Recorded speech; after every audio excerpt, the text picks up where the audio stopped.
Mark 9:24. Immediately the father of the child cried out and said with tears, "Lord, I believe. Help my unbelief." What's been the hardest thing you've ever had to believe? For me, it was the time my car was stolen.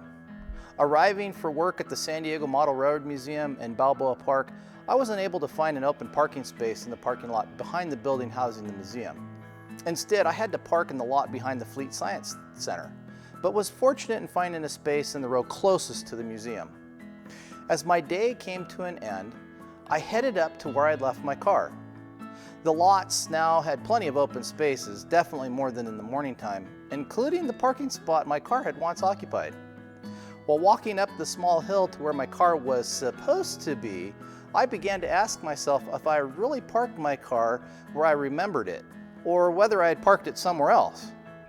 Even a few pirouettes in my parking spot where my car should have been failed to quash my disbelief. Yes, my car had been stolen. I was in such disbelief that my phone call to report its theft to the police, well, it was apparently not believed either because they didn't show up and take a report. Eventually my car was found and returned, but in the meantime, it just seemed too surreal to be believed, especially because my car was a sun-baked 1977 Datsun B210 hatchback. Imagine then how hard it was for this father to get over the problem of unbelief regarding Jesus healing his son by casting the demon from him.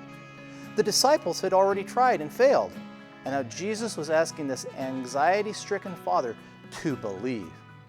Yet Jesus is just as willing to perform great and marvelous acts in our lives today. The question is, do you believe?